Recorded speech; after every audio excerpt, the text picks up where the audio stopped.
senador Exalci, que vem presidindo essa e outras tantas audiências públicas da tão importante regulamentação da reforma tributária. Também quero saudar meus colegas de mesa, tanto os que brilhantemente me antecederam, quanto a próxima a falar, ao senhor Márcio também, que vai falar depois, a todos os telespectadores e membros da sociedade civil e do governo aqui presentes. Eu estou aqui representando o Movimento Brasil Competitivo, que é uma organização da sociedade civil com interesse público, formada por representantes do setor produtivo, em que os principais pilares giram em torno da melhoria do ambiente competitivo nacional e da melhoria da competitividade em si. Para a gente chegar nesse ponto, a gente trabalha com 5 pilares, que são a redução do custo do Brasil, gestão e governança no governo, expansão da educação profissional tecnológica no país, transformação digital da economia e agenda ambiental como uma oportunidade. Para a gente chegar na redução do custo do Brasil, a gente tem que primeiro mapeá-lo, né? Então, a gente tem aqui um estudo do qual a gente se orgulha muito, que ele é feito pelo MBC em parceria com o MEDIC, e com um subsídio técnico da FGV, onde esses valores são de 2023, tá? São super atualizados. A gente chega em perdas de até 1,7 trilhões ao ano relacionadas com o custo Brasil. Tem sonegações? Tem. Na parte de honrar tributo, senador, ela é o segundo maior pilar dessa mandala de 12 pilares do custo Brasil. E hoje, atualmente, a gente estima que ela impacte 270 a 310 bilhões. E aí, não só a sonegação, mas a gente está falando aqui de complexidade tributária, da dificuldade em si de honrar tributos e de tudo mais que o contribuinte enfrenta dia a dia com o atual sistema tributário. Eu estou perguntando isso o seguinte, porque a gente está trabalhando com um índice de uma referência, né, referencial 26,5, dizem que vai para 27. E eu não sei se está computado na redução desse índice a sonegação, né, que vai ser evitada, evidentemente, com o novo modelo. Haverá muita redução de sonegação e fraude. Então, porque alguém apresentou aqui um estudo de 27%, que, consequentemente, tem que reduzir essa alíquota da referência em 27% pelo menos, né?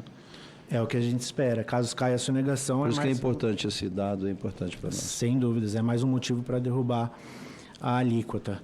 E aqui a gente vai, obviamente, focar no pilar de tributos, né? Como eu disse já, que é o impacto de 270 a 310 bilhões por ano.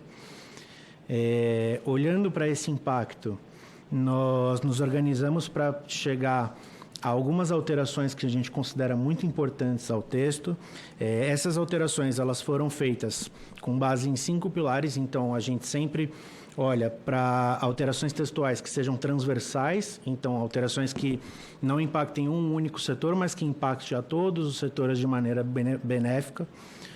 São alterações que prezam pela não cumulatividade, por boas regras de transição, pela simplificação do sistema tributário, que no fim do dia é o objetivo aqui, é a gente conseguir simplificar o sistema que aí está, e, por fim, pelo não aumento da carga. Então, é muito importante para nós que a gente saia do outro lado desse debate com um sistema tributário que não signifique aumento de carga. Então, nós já temos essas 20 emendas, senador Exalci, delas, 10 já estão protocoladas em sistema. E, para não exceder o tempo, a gente vai se ater aqui à temática da audiência pública, que é a transição e fiscalização, que são essas 4 que estão aí pintadas, e eu já vou partir de logo para elas, tá bem? Então, primeiramente, a gente traz aqui um alerta sobre o artigo 334, que trata das presunções legais de omissão de receita e ocorrência de operações sujeitas à incidência do CBS e IBS. Esse artigo ele traz um grande rol, onde o fiscalizador vai poder presumir que houve uma omissão de receita, então são diversas atitudes que o contribuinte poderá incorrer. E o que a gente vê com grande preocupação dentro daqueles pilares de transversalidade, desburocratização, é a questão do parágrafo 2º, que imputa ao contribuinte o ônus da prova. Ao nosso ver, essa imputação do ônus da prova coloca uma carga excessiva no contribuinte que vai ter que fazer uma prova negativa de que não incorreu em uma daquelas hipóteses de presunção. E, por vezes, aqui a gente fica sempre pensando no devedor contumaz e no fraudador, mas também há no nosso sistema tributário o devedor ocasional, o devedor por equívoco. Acontece por muitas vezes que o contribuinte, na hora que vai recolher o tributo, ele pode fazer um lançamento equivocado, pode lançar uma informação errada e ele acabar incorrendo em uma dessas causas de presunção. Então, essa emenda é meramente pela retirada desse parágrafo 2º para que o ônus da prova, nesses casos, retorne ao fiscalizador.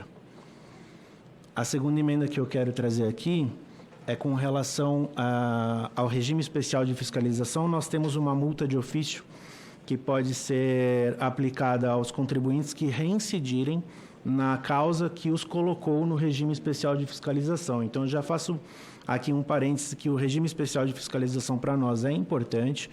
Nós reconhecemos a importância de caracterizar o devedor contumaz e o fraudador, até para a gente poder ter uma maior eficiência na arrecadação e, por fim, chegar a uma diminuição da alíquota. Mas nós temos uma preocupação com alguns pontos do regime especial de fiscalização e uma delas é a questão desta multa. As multas de ofício, como o texto está hoje, diz que as multas de ofício aplicáveis à CBS e ao IBS terão um percentual duplicado para as infrações cometidas pelo sujeito passivo durante o período que ele está no REF. Nossa preocupação aqui é, pode duplicar o valor da multa de ofício, desde que não ultrapasse em 100% o valor global do débito que o inseriu no regime especial de fiscalização em um primeiro momento. Aqui a gente está meramente garantindo que as multas e o ato de fiscalização não se transformem em si como uma bola de neve ou transforme o débito, empurre o devedor para a condição de contumaz e faça com que ele não consiga honrar seus compromissos. Então, essa emenda é para a gente... Acredito que sim, Zalci, mas consigo trazer isso para o senador depois, pode ser? Continuando aqui, pessoal, a gente vai falando agora um pouquinho de transição. O que a gente pretende aqui já foi trazido em outras audiências públicas, que seria o aproveitamento dos créditos judiciais de PIS e COFINS e dos créditos remanescentes de IPI para que eles sejam utilizados mesmo após o período de transição. A gente sabe que hoje mesmo a gente tem grandes disputas judiciais envolvendo créditos de PIS e COFINS e muitas delas não vão ter se encerrado em 2027 ou em 2028 e o que a gente teme é que esses créditos ao final do período de transição não possam mais ser aproveitados. Então, essa proposta de alteração redacional é para que eles possam ser, assim como o IPI também possa ser aproveitado. E essa emenda já está no sistema, tá, senador? Emenda 148.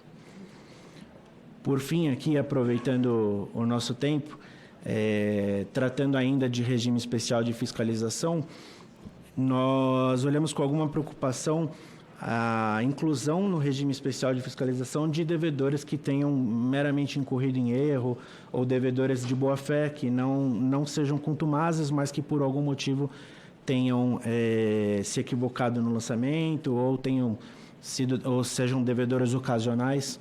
Essa emenda a gente pretende algumas alterações aqui no REF para que ele seja mais restrito ao devedor contumaz de fato, para que ele seja mais restrito ao devedor que incorrer em fraude. Então, a gente muda ali o inciso 7º para que a incidência em conduta que configure crime contra a ordem tributária, veja que a gente pretende a supressão ali do em tese, para que seja, de fato, o crime contra a ordem tributária devidamente atestado, com observância do devido processo legal, contraditório e ampla defesa, resguardado o rito processual previsto no 313-A. Nós também estamos propondo uma alteração geral aqui do parágrafo 1º e 2º para determinar que seja considerada prática reiterada a ocorrência em 2 ou mais períodos de apuração consecutivos ou alternados, de idênticos crimes verificados em relação aos... de idênticas fraudes, verificadas em relação aos últimos 5 anos calendário, formalizadas por intermédio de auto de infração, ou a segunda ocorrência de idênticas infrações, caso seja constatada a utilização de artifício, ardil ou qualquer outro meio fraudulento com o fim de suprimir, postergar ou reduzir o pagamento do tributo. E aí, por fim, a gente pretende incluir no PLP aqui a definição de infração tributária, para que seja aquela devidamente configurada com observância do devido processo legal, contraditória e ampla defesa, resguardado o rito processual do 313-A, e, quando for o caso de discussão no âmbito judicial, que seja uma decisão transitada em julgado e não ainda em curso. Então, relacionado com transição e fiscalização, são essas 4 emendas que a gente gostaria de trazer à atenção dos senhores, sem prejuízo das outras 16. Como eu disse no começo da fala, nós já temos 10 protocoladas. Gostaria de pedir o apoiamento de Vossa Excelência e demais pares para o protocolo das outras e o apoiamento nas que já estão protocoladas. Obrigado.